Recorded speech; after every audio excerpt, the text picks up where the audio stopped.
Bonjour à tous, on se retrouve pour un nouvel événement. Aujourd'hui, le The 50 se dispute à Vincennes. 2100 mètres, ce sera la distance. Départ autostart pour cette course internationale. C'est la Q5, qualification 5 en vue du Prix d'Amérique Legend Race. Ils sont 17 à s'affronter. Attention, on a un non partant, le 7.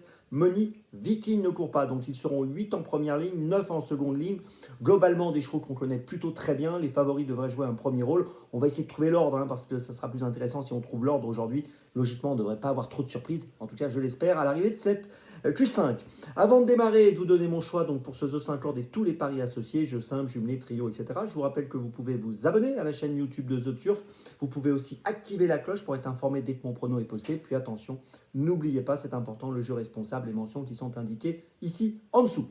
Allez, on démarre. Bon, écoutez, j'ai placé en tête une jument que j'aime beaucoup. C'est numéro 3 en Piam et DSM. J'en ai parlé d'ailleurs dans mes jumelles. Elle a couru 2 qualifs pour l'instant, 4e et 4e dans la Q1 et la Q2. On sent qu'elle monte en puissance. Elle a gagné cette année le Prix de France 2023 sur ce parcours. Elle a fini 2e du Prix d'Amérique 2023 également au mois de janvier dernier. Logiquement, elle doit jouer un premier rôle dans cette course associée à Franck Nivard. Moi, j'en attends une très belle performance et pourquoi pas la victoire. Elle peut renouer avec le succès aujourd'hui. En deuxième position, j'ai retenu Onyx, un champion. Onyx, c'est le numéro 1. Il a gagné cette année l'UET Circuit en Suède au mois d'octobre. Il a gagné l'Elite Lop également en Suède. Il a fini 2e du prix René Ballière, entre autres. Il a plus de 2 200 000 € de gains en compétition. C'est un super cheval. Il aura le numéro 1 derrière l'autostart. Il est déféré des 4, bien sûr, aujourd'hui. Tout semble réuni pour qu'il réalise une très belle performance. Il doit disputer activement le succès lui aussi. La 3e place, c'est bien, j'ai retenu à la 3e place le numéro 5, Go On Boy. Il fait une belle année, Go On Boy. Il a eu un petit passage à vide, puis là, il est vraiment bien revenu.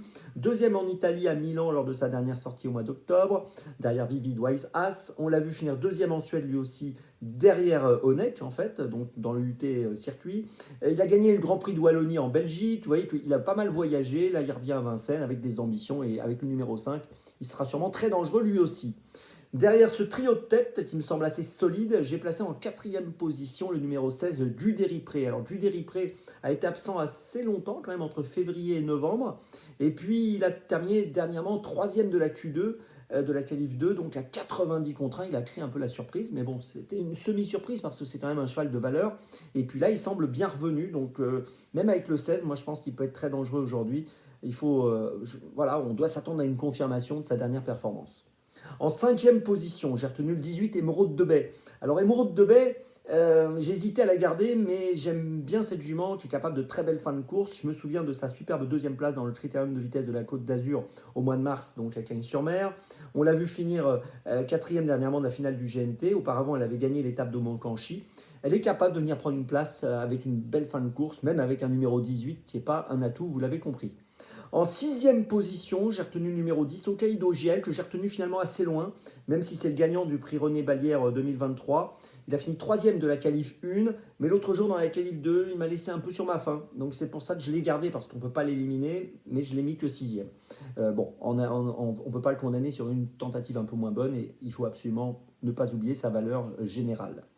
Je vous résume mon choix en 6 pour ce The 5 ordre. Le 3, le 1, le 5, le 16, le 18 et le 10. Départ de la course, attention, aujourd'hui à 15h15. Je vous souhaite à tous un très bon réveillon, ne faites pas trop de folie.